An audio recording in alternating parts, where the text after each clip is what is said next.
November 3rd, 1944, the saddle of a jagged coral ridge above the hay. Kapingamarangi Atoll, Pacific Ocean.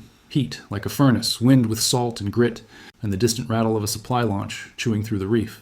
You are there when Corporal Tom Ridgway wakes before dawn, the world gray and small through the slit of a foxhole. The smell of engine oil, sweat, and boiled coffee hangs heavy. His breath fogs in the thin morning breeze because nerves tighten, the lungs like a fist.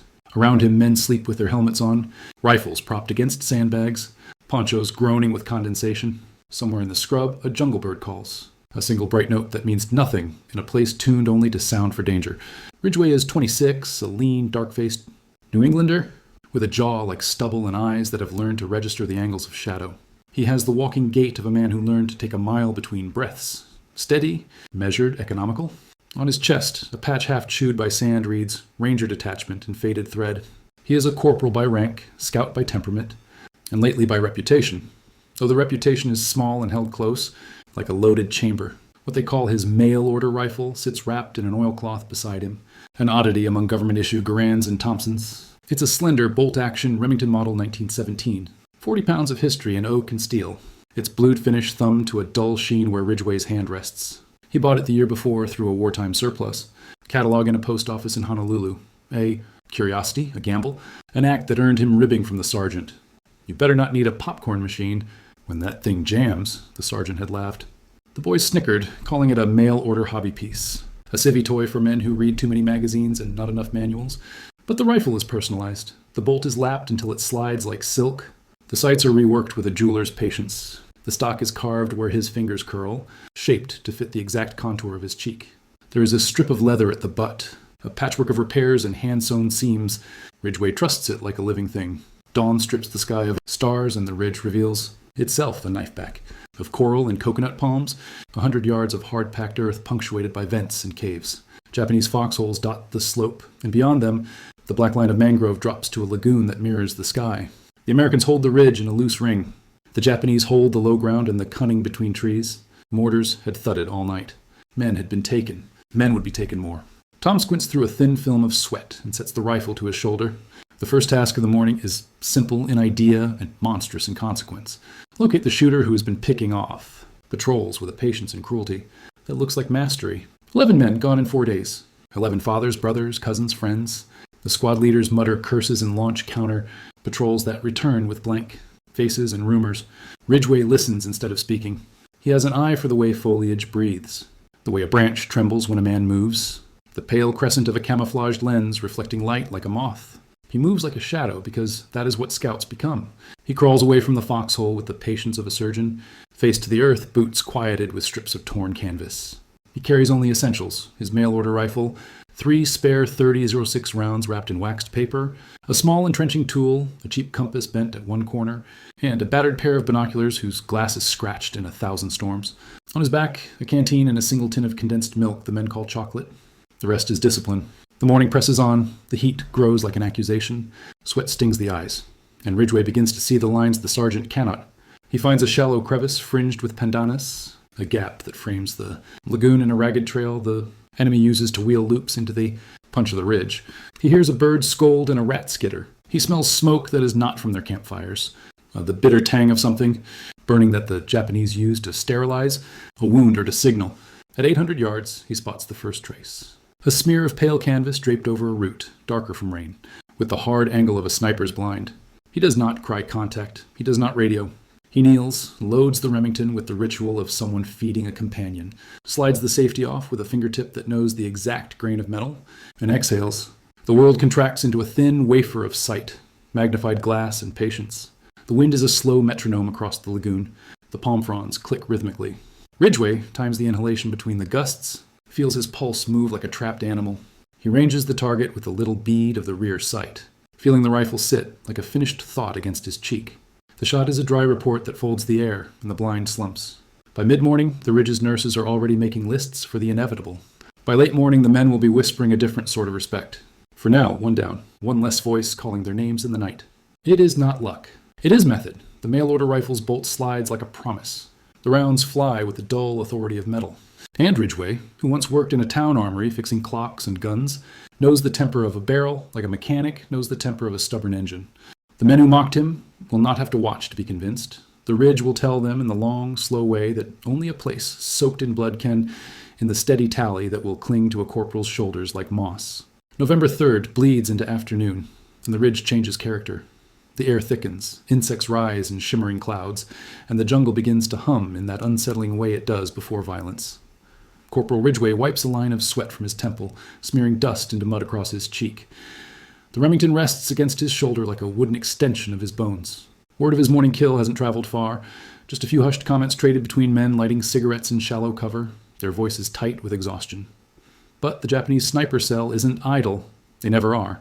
Every American on the ridge knows that when one nest dies, another wakes. Ridgway moves deeper downslope, guided by the invisible geometry of shadows he's taught himself to read.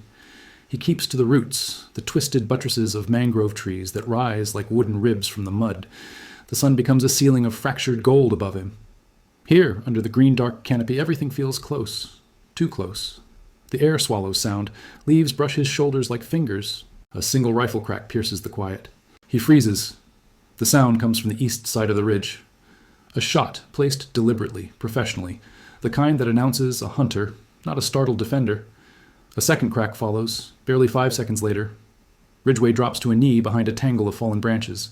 Somewhere above, an American voice cries out, the kind that goes thin at the edges when blood pools wrong. Ridgway squeezes his eyes shut for one breath, listening. The wind. The flap of a distant canvas tent.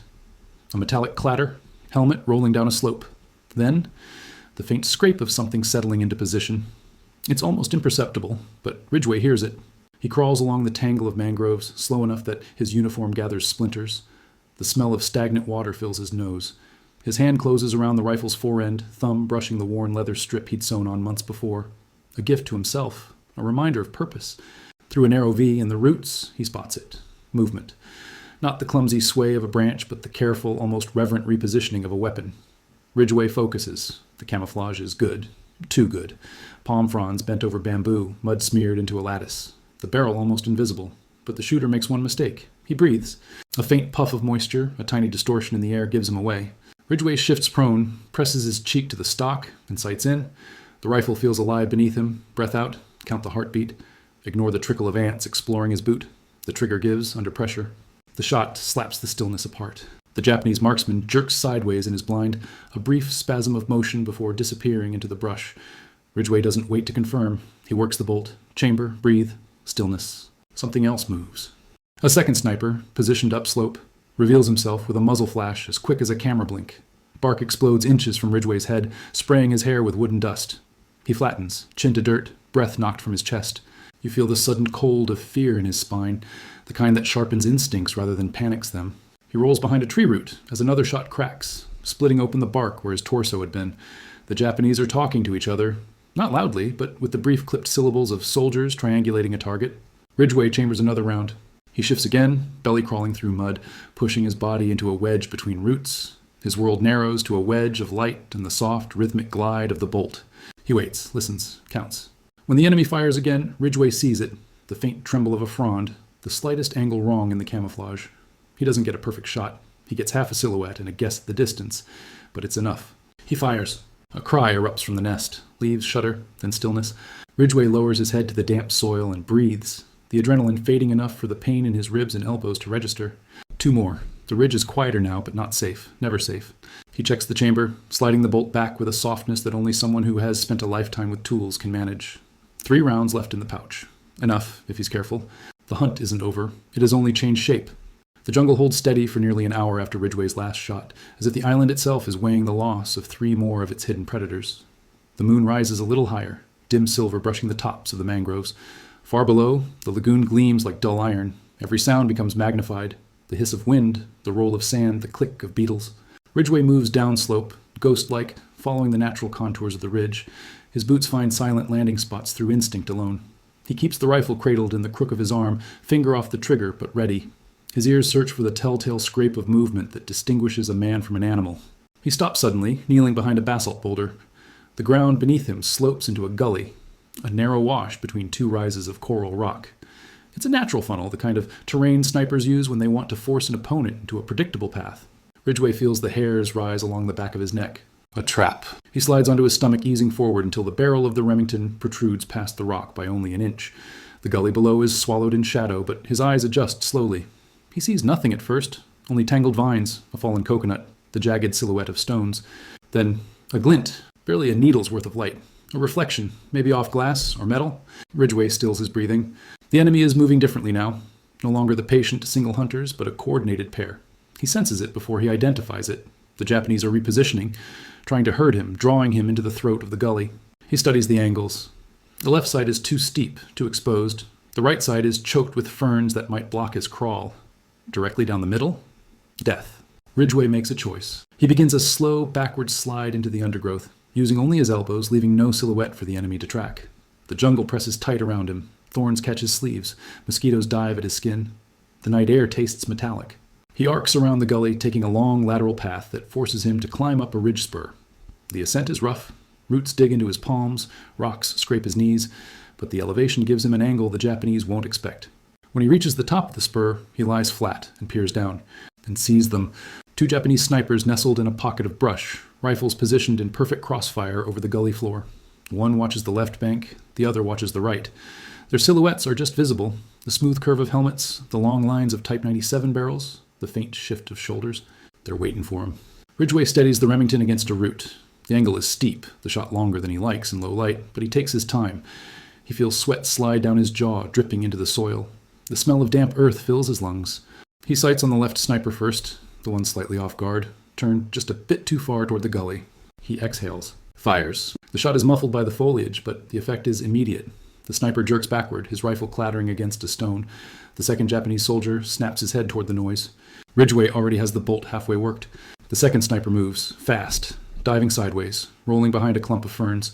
He fires blindly upslope, his bullet whipping through leaves inches above Ridgway's shoulder. Ridgway flattens, heart pounding in his throat. He listens for movement. There, a rustle of brush to the right. Then a faint grunt as the Japanese shifts to find a new angle. Ridgway inches left, placing his cheek to the stalk again. The moonlight catches on the fern tips. He watches for the slightest disturbance. A shape forms, a crouch, a rifle barrel easing through leaves. Ridgway fires. The second shot echoes down the gully like a hammer. Leaves explode. A body slumps sideways. Silence follows, deep and absolute, broken only by the soft drip of water on stone. Ridgway lies still for a long moment. Then he rises onto one knee, scanning the dark for any sign of movement. Nothing. No breath, no shift, no glint. The trap has been turned on its makers. He moves downhill to confirm, stepping lightly between roots. The Japanese positions are precise.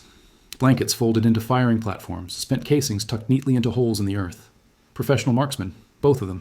He checks their rifles, the long, elegant Type 97s, fitted with offset scopes. Serious tools, the kind of weapons carried only by men with elite training. Ridgway feels a quiet weight settle in his chest. Because if these were professionals, the remaining sniper, the last of the cell, will be even worse. He shoulders the Remington again, eyes sharpening. The night seems darker now, the jungle more watchful. Somewhere out there, the final hunter is waiting. The jungle is never silent, but this silence feels different, intentional, weighted, as if every leaf, every vine, every grain of sand is holding its breath for what comes next. Ridgway steps back from the fallen snipers in the gully, boots sinking slightly into the damp soil. The moon is higher now, a thin blade of light slicing through the canopy. It glints off the bolt of his Remington as he works it quietly, sliding a fresh round into place. The air around him has changed, sharpened, thinned. He feels it like electricity along his arms. The last Japanese sniper is close. Too close. Ridgway moves uphill, climbing toward a line of jagged basalt teeth that jut from the ridge like broken ribs. The brush thickens as he ascends. His breath stays controlled, but his skin prickles. He hears nothing, no footsteps, no shifting cloth. But he senses the presence. A true master sniper moves like smoke. Ridgway pauses at the edge of a small clearing no more than 15 feet across. Moonlight spills into it, turning the foliage around its perimeter into dark, waiting shapes. He sweeps his eyes slowly from left to right, studying every shadow, every unnatural angle. Nothing. He steps forward. A shot tears through the clearing, so fast and quiet it sounds more like a cough than a rifle crack. Ridgway dives behind a tree root, landing hard enough to rattle his teeth. Bark explodes above him, spraying splinters over his helmet. He presses himself into the earth, ears ringing. The shooter fired from somewhere high. He crawls on his elbows to the edge of the root, lifting his head a fraction of an inch. There, a silhouette against a sliver of moon. High on the opposite ridge wall, nearly invisible behind a lattice of branches, a perfect elevated perch commanding the clearing below. Ridgway squints. The enemy isn't just positioned well, he's painted into the tree. Camouflage cloth draped with surgical precision, foliage woven into his uniform. Only the faintest suggestion of movement gives him away. The master sniper works his bolt, slow, smooth, confident. He isn't rushing, he isn't afraid. This is a duel, and he knows it. Ridgway shifts, flattening against the dirt. His heartbeat thumps in his ears. Distance, about 110 yards. Elevation, considerable. Lighting, terrible. Cover, almost none. He rehearses the shot in his mind. Calculates angles, wind, heartbeat timing. The margin is razor thin, too thin for comfort. Another shot snaps past, shaving a leaf inches from Ridgway's nose. The Japanese sniper is probing, testing, forcing Ridgway to move. Ridgway breathes in, holds, moves 1 inch to the right. A bullet punches into the earth where his shoulder had been. He rolls behind a stump, mud soaking into his sleeves. His mind races. The Japanese sniper is watching for muzzle flash, movement, anything. Ridgway needs a distraction, something to break the rhythm. His hand brushes the coconut he'd seen earlier in the clearing, fallen from a tree, heavy with water. He glances at it, then at the sniper's nest. An idea forms. Slowly, he reaches into his pocket, pulling out a strip of cloth he uses to wipe the rifle's sights. He knots it around the coconut's husk. Then he waits, poised, listening. A breeze whispers through the clearing, stirring leaves on the ridge. Ridgway inches forward, staying low, eyes fixed on the sniper's perch. The moment the wind picks up again, he hurls the coconut into the brush 10 feet to his left. A crack splits the air. The Japanese sniper takes the bait, firing at the sound. Ridgway pops up from behind the stump, bracing the Remington on its edge. He sights in on the elevated nest, sees the faint glimmer of an optic, the curve of a helmet. The target is tiny, fleeting. He fires. The recoil slams into his shoulder. The elevated perch thrashes, leaves shaking violently. A rifle drops from the branches, clattering down the ridge wall. A second shape stirs. The sniper himself, tumbling sideways, grasping at branches as he falls. He hits the ground 20 feet below with a heavy thud. Ridgway remains motionless, sights still raised, breath held. No movement. He lowers the rifle, rises slowly, and crosses the clearing. Every step feels heavier than the last. He finds the fallen sniper lying at the base of the tree, uniform immaculate even in death. A lieutenant's insignia glints faintly on his collar. His rifle, a precision-tuned Type 97 with a custom-fitted scope, lies snapped at his side. Ridgway kneels. The man's eyes are open but empty, staring up at the moon as though still studying the angle of his next shot. For a moment, there is only silence between them. A soldier's silence, not triumph. Ridgway bows his head. Then he rises, slings the Remington, and begins the slow, quiet walk back toward the ridgeline. Dawn is still hours away, but already the jungle feels different, lighter, relieved, as though the island has exhaled. He has ended the last of them, 11 snipers in 4 days, and a mail-order rifle that proved every mocking voice wrong. The sky is beginning to pale when Ridgway reaches the upper slope of the ridge. The cicadas quiet as he passes, as if even the insects recognize something has shifted on the island. Mist rises from the jungle floor, clinging to his uniform in ghostly tendrils. His boots are soaked, his shirt torn, and his hands tremble. Not from fear, but from the long, punishing intensity of 4 days lived entirely on the edge of death. He pushes through a curtain of ferns and steps into the American perimeter. 2 exhausted sentries jerk upright, rifles raised, then lower them when they recognize him. "Jesus, Corporal," one breathes. "We thought you were—" Ridgway shakes his head softly. "Not yet." The men stare. They look past him into the jungle, expecting to see shadows moving or enemies trailing behind. But the ridge is still, completely still. A rare quiet blankets the camp, the kind of quiet that only follows when a threat has finally dissolved. A medic hurries up and reaches for Ridgway's arm, but Ridgway pulls away with a nod. He's not wounded, not in any way the medic can treat. He brushes past him and sits on a crate beside the dying embers of a night fire. His rifle rests across his knees, the barrel streaked with dirt and sweat. For a long moment he doesn't move. Instead, he listens. It takes several seconds for him to realize what's missing. No distant shots. No careful cracks from hidden nests. No cries from patrols pinned down by invisible hunters. Only the soft chatter of waking birds. Word spreads through the camp with the speed of rumor and the weight of truth. Men rise from foxholes, shoulder their rifles, and drift toward him in small clusters, whispering, "That's him! Corporal Ridgway, the one with the mail-order rifle. He got them all." A lieutenant approaches, boots crunching softly through loose soil. His uniform is stained with sweat and smoke, his eyes shadowed by the sleepless blur of the past days. "You took out the whole cell?" he asks, voice half hoarse, half disbelieving. Ridgway nods once. "All 11? The lieutenant presses. Another nod. The lieutenant lets out a low whistle. "You do understand what they were? These weren't line infantry, they were specialists, trained at the Imperial School in Kyushu, some of the best in the Pacific. Our intel said this unit wasn't supposed to be here at all."